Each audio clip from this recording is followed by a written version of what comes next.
안녕하십니까. 혼란한 정치 시사 이슈를 술술 풀어보는 송국근 혼술 2월 13일 목요일에 인사드립니다.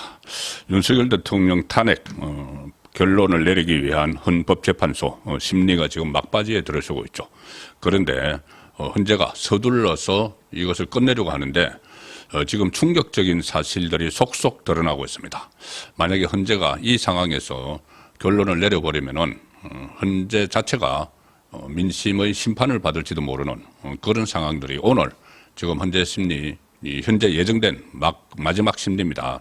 오늘 다시 내일이나 그 다음 주는 한 번 더 잡을지 모르지만은 일단 예정된 거는 오늘 마지막 8차 심리인데 여기서 충격적인 사실이 드러나고 현재 밖에서도 새로운 정언들이 지금 쏟아지고 있습니다. 한마디로 말씀드리면은 이번 탄핵 사태의 이 기폭제가 된 싹 다 잡아들여 이야기했다는 윤석열 대통령이 지시했다는 홍장원 국정원 전 1차장의 진술이 거짓이었다. 그리고 또 하나는 국회의원들을 끌어내라고 지시를 받았다는 각종건 전 특전사령관의 말이 회유에 의한 것이었다. 이 사실들이 또 드러나고 있고 오늘도 충격적인 내용이 몇 가지 있습니다. 일단 각종건과 관련해서는 어제 성일종 의원이 이 김현태 그 707 단장의 말을 빌어서 박범계가 답변 연습을 시켰다 이런 이야기를 했죠. 그런데 오늘은 박범계가 각종건 사령관을 아예 가스라이팅했다. 가스라이팅, 길들였다는 이야기죠. 내 말을 순전히 듣도록 길들였다. 가스라이팅 이야기까지 나왔습니다. 성일종 의원이 어제는 국회 본회의 대정부 질문에서 이야기를 했는데 오늘은 추가 정원, 그러니까 김현태 707 단장의 특수임무단장의 이 추가 정원을 성일종 의원이 공개를 했습니다. 보도자료를 냈는데 국회 국방위원장이죠. 성일종 의원은 이렇게 그 공개를 했습니다. 작년 12월 10일 국방위 정회 시간에 박범계 민주당 의원이 각종건 전 사령관에게 이미 대세는 기울었다. 지금 말해야 한다. 이렇게 해유를 했고 그리고 또 민주당에서 챙겨주겠다는 취지의 발언 그리고 변호사를 지원하겠다. 이렇게 전부 다 거짓말을 하도록 유도를 했다는 겁니다. 특히 이 김현태 단장은 당시 박범계 의원이 여러 번 각종건 전 사령관에게 그때 김현태는 옆에 있었습니다. 각종건의 직속 부하가 되는 것이죠. 707 특수임무단이 특수전 사령부 산하에 있기 때문에 그런데 본인이 김현태가 옆에서 보니까 당시 박범계가 각종건에게 여러 차례에 걸쳐서 이렇게 이야기했다고 합니다. 아까 그렇게 말씀하지 않았었잖아요. 자 이제 연습을 시키는 거죠. 아까는 그렇게 말씀하지 않았었잖아요. 다시 해보세요. 이런 식으로 하면서 자신이 적은 메모, 박범계가 적은 메모를 기준으로 알려줬다. 이렇게 이야기해라 하고 연습을 시켰다는 거죠. 자, 그렇게 이야기를 하면서 김현태 단장이 뭐라고 했냐면은 사령관이, 그러니까 자기 직속 상관이죠. 박종건 사령관이, 곽종건 사령관이 가스라이팅을 당했을 수도 있겠다는 생각을 지금도 하고 있다. 완전히 길들여졌구나. 본인 뭔가 약점을 잡혀가지고 길들여졌구나. 이 생각을 지금도 하고 있다. 그러면은 가스라이팅을 당한 상태에서 국회에서 뭐 윤석열 대통령이 전화를 해서 문을 부수고라도 들어가서 국회의원들을 끌어내라고 했다. 이 이야기를 계속 해왔다는 겁니다. 그 과정에서 또 나중에는 국회의원이란 말은 듣지 못했다. 헌재에서 또 그렇게 또 자백을 하기도 했고 우왕좌왕하는 그런 모습인데 심지어 가스라이팅 이야기까지 나왔습니다. 각종거는 바로 국회의원 끌어내 이 거짓말을 한 것이죠. 그리고 싹 다 잡아들여를 이야기했던 이 홍장원도 오늘 현재 심리에서 본인의 가장 기본적인 이 진술이 거짓말이었음이 드러났습니다. CCTV에 의해서 오늘 조태용 국정원장이 나왔습니다. 현재 정의인으로 나왔는데 이렇게 이야기합니다. 홍장원 전 국정원 1차장이 메모 작성 시점에 공간이 아닌 청사 사무실에 있었다. 폐쇄회로 TV, CCTV로 확인했다. 이렇게 폭탄 증언을 했습니다. 홍장원은 그동안 이 메모를 본인이 이 국정원 안에 있는 국정원장 공간 앞 마당에서 왜 그 마당에서 제가 몇 차례 말씀드렸죠. 왜 마당에서 전화를 했을까? 그 마당에서 밤 11시가 넘은 시점에 여인영 방첩사령관에게 전화를 해서 여인영이 명단을 불러줘서 체포대상 명단이라고 받아 적었다. 이렇게 주장을 했죠. 그런데 자기가 왼손잡이인데다가 전화를 마당에서 서서 전화를 받느라고 이게 주머니에서 메모를 꺼내서 메모하느라고 글씨가 막 흘렸었다. 그래서 자기 보좌관에게 정서를 시켰다. 이렇게 주장을 했죠. 그런데 CCTV가 진실을 알고 있는 거죠. 국정원이면 CCTV가 다 설치가 되어 있겠죠.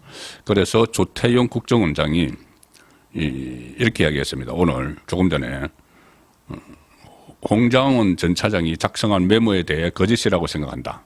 홍 전 차장이 작성한 메모와 홍 전 차장의 정언의 신뢰성에 대해 강한 의문을 가진다. 이렇게 하면서 구체적으로 왜 그런지를 설명을 하는 거죠. 헌재 정언을 한 이후에 홍 장관이 헌재에서 그때 정언을 한 이후에 사실 파악을 한번 해봤다. 정말 본인이 거기 공간 그 앞에서 국정원장 공간 앞 마당에서 이렇게 전화를 한 건지 확인을 해봤는데 사실관계가 두 가지가 특히 달랐다. 하나는 홍 장관이 오후 11시 6분에 밤 11시 6분에 국정원장 공간 앞 어두운 공터에서 메모를 쓰게 돼서 주머니에서 메모지를 꺼내 급히 썼다고 했는데 그래서 막 흘림체가 됐다고 했는데 CCTV를 확인을 해보니까는 11시 6분이면은 거기 아니고 국정원 청사 본인 사무실에 있었다. 자기 사무실에. 1차장 사무실에서 전화를 한 겁니다. 제가 말씀을 드린 적이 있습니다. 아니, 전화를 하려면 그거 급한 전화인데, 자기가 자기 사무실에 앉아가지고 뭐 필기할 준비도 하고 이렇게 전화를 하는 거지, 어떻게 거기서 그 마당에 서서 전화를 할 수 있느냐, 그 중요한 일을. 조금만 걸어가면 자기 사무실이 있을 텐데. 자, 그런데 실제로 사무실에서 했다는 겁니다. 그런데 이거 흘렸었다는 것을 뭐 입증을 하기 위해서 흘렸었다는 것을 상황을 설명을 하기 위해서 거짓말을 한 거죠. 자, 그럼 왜 이 거짓말을 했을까? 자, 그래서 조태용 원장은 이렇게 이야기합니다. 홍 차장은 본인이 작성한 메모와 보좌관이 작성한 메모 두 가지가 있다고 했는데 보좌관에게 직접 물어보니 메모가 총 4가지가 있는 것으로 확인했다. 어떻게 됐냐면은 이제 보좌관에게 다 물어봤습니다. 보좌관이 대신 이 정서를 해줬다고 하니까 일단 12월 3일 밤에 그 홍 차장이 사각 포스트잇에 쓴 메모를 자기에게 보좌관에게 써서 자 이게 첫 번째 메모죠. 정서를 한 건 맞다. 정서를 한 게 두 번째 메모죠.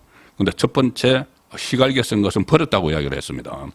어쨌든 두 번째 메모까지가 있는데 그런데 그 다음 날 오후에 다시 홍 차장이 그 같은 보좌관에게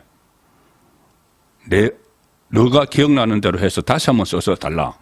그러니까 보좌관이 정서를 해준 메모를 얻다가 줘버린 거죠. 아마 박선원에게 줘버렸을 겁니다. 박선원 국정원에서 같이 근무했던 박선원에게 줘버렸기 때문에 또 이제 다른데 예를 들어서 뭐 검찰에 제출을 하려거나 하면 또 메모가 필요한 거죠. 그래서 너가 기억나는 대로 해서 어제 그거 나한테 없으니까 다시 한번 써서 달라고 했다. 이게 세 번째 메모가 되는 거죠. 자, 이거부터는 새로운 사실입니다. 그리고, 그 보좌관은 그 지시를 받고 가지고 있는 게 없어서 기억을 더듬어서 메모를 썼다. 자, 그럼 이게 세 번째 메모죠. 그런데 보좌관 설명은 자기가 파란 펜으로 사람 이름만 쭉 썼고 동그라미를 그 옆에 이제 친 것도 있고 방첩사 이런 메모 같은 거 무슨 뭐 금고 뭐 이런 메모는 자기가 쓰지 않았다. 그러면은 누군가가 가필해 놓은 게 지금의 메모다는 이야기입니다. 자, 그러면은 이게 홍장원이 그나마 가필을 했을 수도 있고 또 다른 사람이 개입을 했을 수도 있는 자, 이 메모 미스터리가 완전히 또 판을 바꿀 수 있는 그런 상황이 되고 있습니다. 그래서 윤석열 대통령 쪽 변호인이 그러면 홍장원의 공작에 따라 나라가 흔들린 것 아닌가 이렇게 물으니까는 조태용 원장이 홍 전 차장이 큰 영향을 미친 것은 맞다. 홍 전 차장이 메모를 허위로 작성하면서 명단이 체포 명단으로 변질이 됐다. 원래 위치 추적 이런 거였는데 해당 내용이 윤석열 대통령의 2차 탄핵 소추안에 포함되면서 탄핵 가결로 이루어졌다는 취지로 답변을 했습니다. 그리고 또 하나 홍 장관은 왜 그러면은 이렇게 일종의 공작을 벌였을까? 두 가지 이유가 있는데 하나는 이재명에게 줄을 섰기 때문입니다. 그리고 또 하나는 그 전에 민주당에 빚을 졌다는 겁니다. 이재명에게 줄을 쓴 것은 개헌 바로 다음 날 12월 4일 날 이재명에게 전화 한번 하시죠. 이렇게 이야기를 한 겁니다. 그 조태용에게. 그 엄중한 상황에서 야당 대표에게 상황을 보고를 하자는 이야기죠. 그래서 결국은 그 해직이 됐습니다. 그 사직 처리를 해버렸습니다. 정치에 개입을 했기 때문에. 그 다음에 민주당 의원들에게 빚을 진 게 있습니다. 뭐냐면은 조태용 원장이 이렇게 이야기합니다. 오늘 홍장원 전 국정원 1차장이 야당 의원에게 7차례에 걸쳐서 인사청탁을 했다. 폭탄 정언이죠. 야당 의원에게 인사청탁을 했다. 그러니까 언제냐 하면은 야당 의원이라면 이제 문재인 정부 때를 이야기하겠죠. 문재인 정부 때는 이제 여당 의원이죠. 여름쯤에 조태용 원장이 이렇게 진술합니다. 지난 여름쯤에 국회 정보위에서 지난 정부 때 국정원에 계셨던 어느 야당 의원께서 지난 정부 때 국정원에 계셨던 어느 야당 의원께서 홍장원 차장을 지목하면서 홍장원 차장이 내가 국정원에 있을 때 유력한 사람 통해서 7차례 나한테 인사청탁을 하지 않았느냐라는 말을 하더라. 그 이야기를 들으면서 저는 깜짝 놀랐다고 진술했습니다. 윤 대통령 측 대리인이 지난 정부 국정원 출신 야당 의원은 박선원, 박지원 정도 생각되는데 맞느냐 이렇게 물으니까는 조 원장이 네 라고 대답합니다. 뭐냐면은 지난 정부 때 국정원에 계셨던 어느 야당 의원은 박지원 당시 국정원장이었죠. 원장이고 홍장원이 국정원에 있을 때 유력한 사람 통해서 그러면 박선원 당시 그 국정원의 실세였죠. 이 국정원 기조실장도 하고 차장도 했던 박선원을 통해서 7차례 박지원 나한테 인사청탁을 했다는 이야기를 폭로한 겁니다. 그 조태용 원장이 들었다는 이야기죠. 박지원에게. 자, 그래서 결국은 빚이 있다. 민주당 의원들에게 빚이 있고 그리고 또 이재명에게 줄을 섰다. 이 상황에서 이런 허위 메모를 작성했을 가능성이 상당히 높아졌습니다. 그리고 홍장원 전 차장 교체를 대통령에게 건의한 이유가 무엇이냐고 물으니까 조태용 원장은 국회 정보위 속기록에 남아있는 공식적 기록을 한 가지 말씀드릴 수 있다. 그러면서 인사청탁 사례를 들었고 개헌 바로 다음 날 이재명 대표에게 전화 한번 하시죠 라고 말해 거절을 한 적도 있다. 홍장원이 그렇게 건의를 해서 거절한 적도 있다. 자, 그 이후에 홍장원이 이 박선원과 서로 내통을 하면서 조금 전에 이제 박선원을 통해서 인사청탁도 하고 그런 사이죠. 내통을 하면서 이 파문을 일으키는데 그 허위 그리고 해유된 허위로 만든 이런 자료들이 다 활용이 됐다는 것이 지금 속속 드러나고 있습니다. 가스라이팅, 민주당 의원들에게 가스라이팅을 당한 각종건, 이재명의 줄선 홍장원, 이 사람들이 지금 탄핵 정국을 조성하는 공작을 꾸몄다는 쪽으로 점점 결론이 모아져 가고 있는데, 헌재가 여기서 심리를 중단을 한다면은 민심의 역풍을 맞을 수밖에 없는 상황으로 가고 있습니다. 오늘 계속 헌재 심리가 지금 되고 있는데, 오늘 저녁 7시 라이브 선거권의 정치쇼 시간에 다시 한번 정리를 해드리도록 하겠습니다. 감사합니다.